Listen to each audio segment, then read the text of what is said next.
Hi, we'd just like to share a little bit about what our client experience is like, and if you become a new client, what you should expect in terms of that client experience. And so I wanted to start off by asking Brent, what does your fit process look like? How do you determine whether you and your potential client might be a good fit for each other?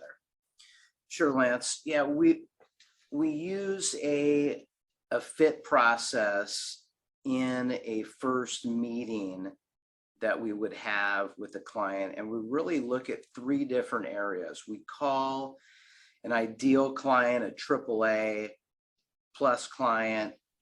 AAA, the first A, we look at alignment.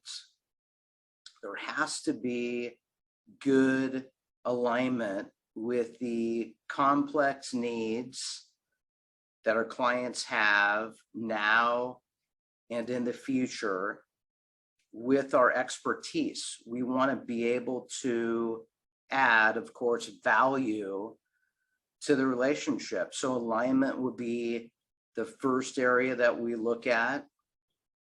The next day would be attitude. There's got to be good chemistry there. These folks would see the world the same way we see it. They're wired like us.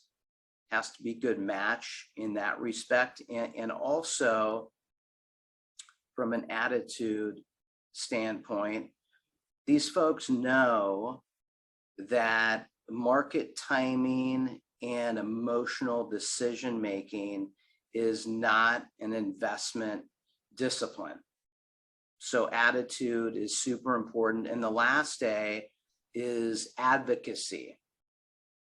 There's a reason why most of our clients are introduced to us from our existing clients. It's because our clients are advocates for our value and for the people they care about. Our clients look after people that they care about, and Lance and I feel the same way. If these people are important to our clients or important to us, based on that, we developed a part of our process, a value-added segment to our process called Sounding Board, where we make ourselves available to the friends and family members of our existing clients to act as a sounding board with no expectation at all they need to become a client. So we developed that piece of our process around that idea. So that's AAA. The plus, PLUS, not the plus sign, but PLUS, people like us. So AAA plus.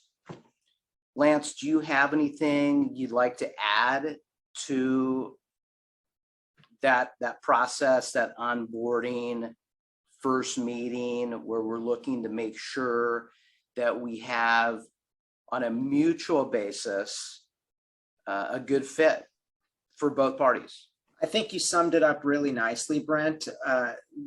All I would say is that it's just got to be a good fit for all parties, and to have a satisfactory relationship going forward. We want everybody on that same page, and all parties feeling like this is a really solid fit. And so we go to all lengths to make sure right up front that we are aligning ourselves with each other. Absolutely. Perfect. Yeah. So you wanted me to talk a little bit about, I think I see a note here, you wanted me to talk about the second meeting? Yeah, yeah, certainly you can. And so if that first meeting is the fit process, what does the next meeting look like? Yeah, so the second meeting is a meeting where we really dig down and dig deep to get to know our clients. We talk a lot about one of our main goals, is to help our clients be completely financially independent.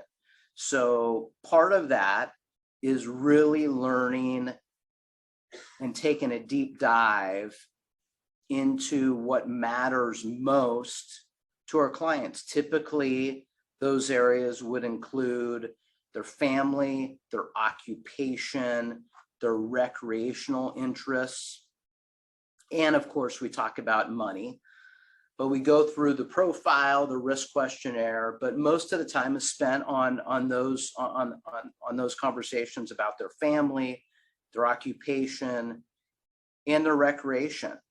We want to get to know our clients the best we can, and we never lose sight of that.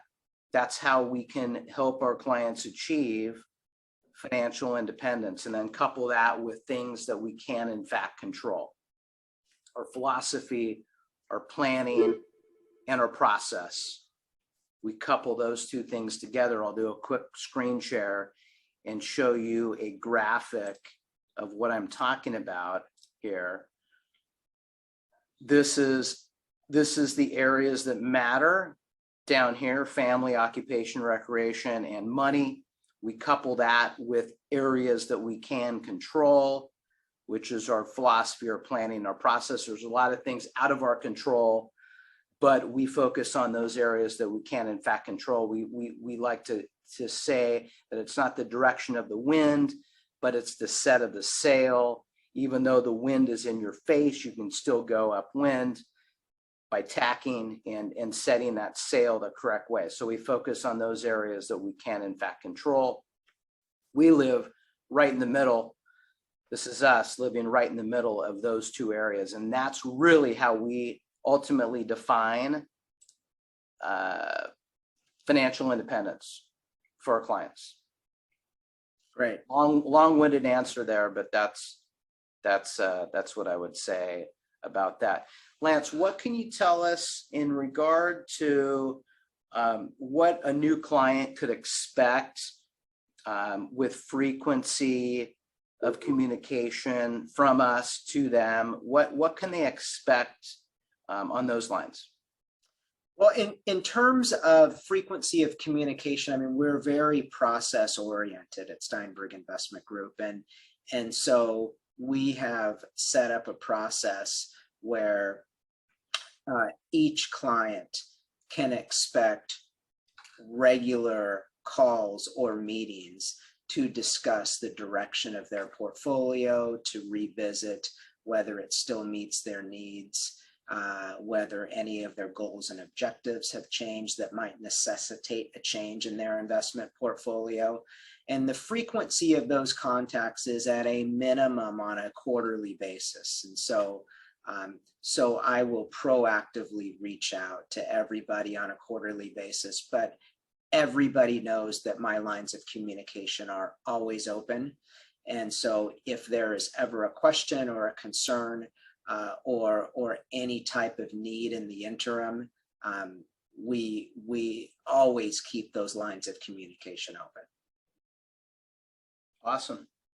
Yeah. So let me ask you, Brent. I mean, on that same notion of process. I mean, we're very proud of the process that we've developed, and so proud, in fact, that we have named our process, and it's got its own website. It's the Dynamic Formula, or the dynamicformula.com if you want to look it up on the internet. But Brent, I'd love for you to just take a brief moment and explain that process, or what our dynamic formula looks like. Yeah, the dynamic formula, it's really our foundation of what we do and how we enable. I talked about financial independence. It's our process by engaging all of the different service providers that our clients have. We engage with those service providers.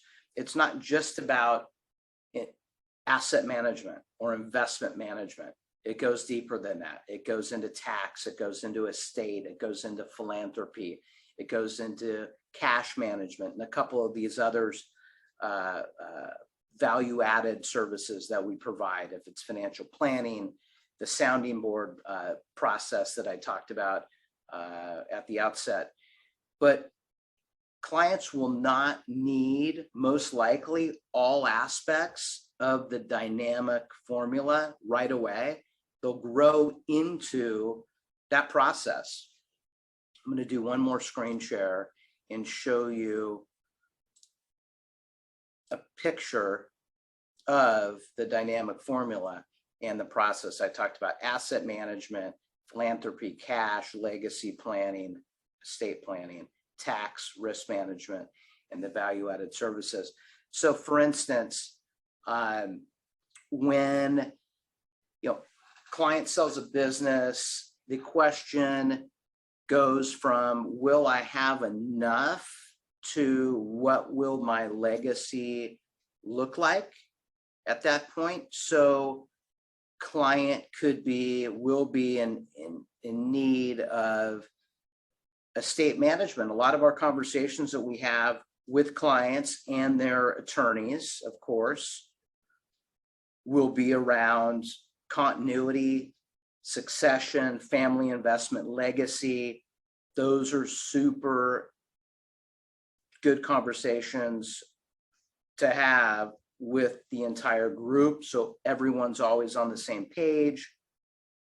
Risk management. Someone sells a business, I use that as an example because that is a typical large liquidity event that clients have that we manage money for. They grow into the process. They probably, after having that liquidity event and things change quite a bit for their financial picture, risk management. We're not insurance salespeople, but we will collaborate with the insurance professionals of our clients. They probably need more coverage or adjustments in the current coverage that they do have, possibly additional as well. Philanthropy, charitable giving. We help quarterback charitable giving for clients. We'll quarterback all those conversations and help with that nonprofit organization and make that charitable gift with clients. So those are just some examples of the wheel that you see here. You don't initially need all areas, most likely, of our dynamic formula process, but you grow into the different areas as your life unfolds and those needs evolve. Okay. That's great, Brent. Good discussion and good summation of our process. We hope that helps. And certainly if there's questions along the way, please always feel free to reach out to us. Thanks. Thanks.